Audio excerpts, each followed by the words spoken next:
cuisinier. Alors, bienvenue dans ma cuisine. On va s'amuser ensemble à faire une petite recette de dessert à déguster en famille. Donc, aujourd'hui, nous allons faire des bananes trempées dans le chocolat. Je sens que tu vas te régaler. Alors, voici les ingrédients dont tu auras besoin pour faire la recette. Donc, des bananes, des brisures de chocolat, du chocolat au lait ou du chocolat noir à ton goût, et des petites garnitures pour mettre sur ta banane à la toute fin. Donc, tu peux utiliser par exemple des miettes de biscuits, des amandes en miettes et des petits bonbons. Ce sera à ton goût. Donc, on commence.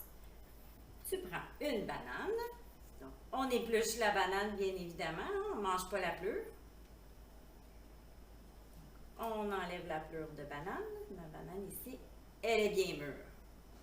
Et tu peux couper ta banane en deux, comme ceci. Donc, tu as deux morceaux de banane.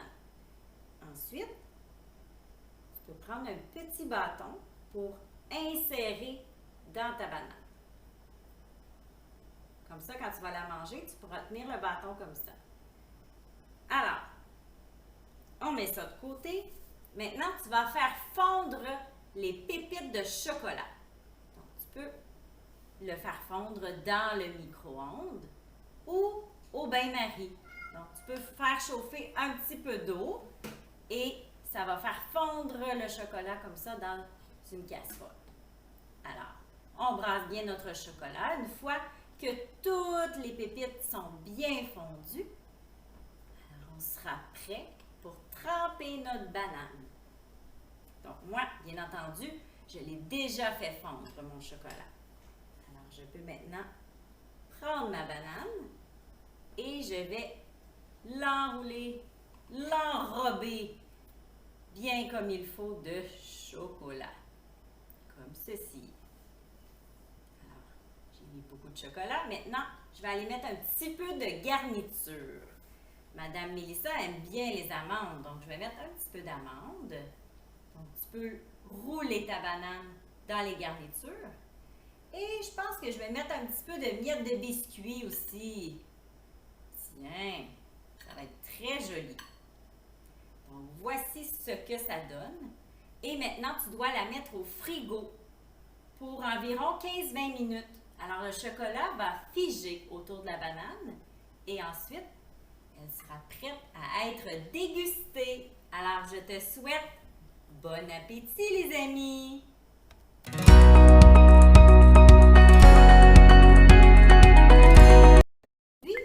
Aujourd'hui, je te propose une petite recette facile que tu pourras faire à la maison. Un adulte aussi pourra t'aider à la faire. Alors, voici ce dont tu auras besoin pour faire des sucettes de yogourt glacé. Donc, pour faire cette recette, nous avons besoin, évidemment, de yogourt. Donc, tu peux utiliser du yogourt à la vanille, du yogourt aux fraises, à ton goût, finalement. Un yogourt de ton choix. Tu peux même utiliser du yogourt nature ou du yogourt grec. Alors, voici mon premier ingrédient. Ensuite, je vais mettre des petits fruits dans ma sucette glacée. Moi, j'ai choisi des framboises et des bleuets. Toi, tu pourrais utiliser le petit fruit de ton choix que tu préfères. Et si tu trouves qu'ils sont trop gros, tu peux les couper aussi en morceaux, sans problème. Donc, pour faire ma sucette glacée, on utilise un petit pot comme ça. Moi, c'est un petit pot de plastique que je pourrais réutiliser.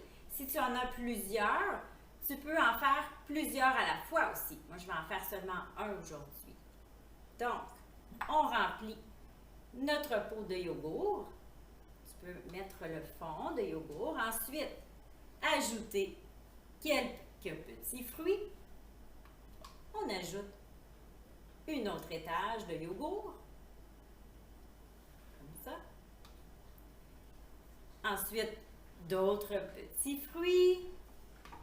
Et on remplit notre pot presque jusque sur le bord. Comme ça. Et je vais ajouter d'autres petits fruits ici.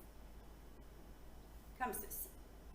Alors maintenant, pour que tu puisses bien le manger, pour que ça fasse une sucette, on va mettre un petit bâton à l'intérieur pour que tu puisses le tenir. Quand il sera congelé, alors tu pourras le retourner à l'envers, le défaire du pot et ça va te faire une belle sucette de yogourt glacé. Tu dois le mettre au congélateur pendant quelques heures avant de pouvoir le manger. Donc, je te souhaite bon appétit!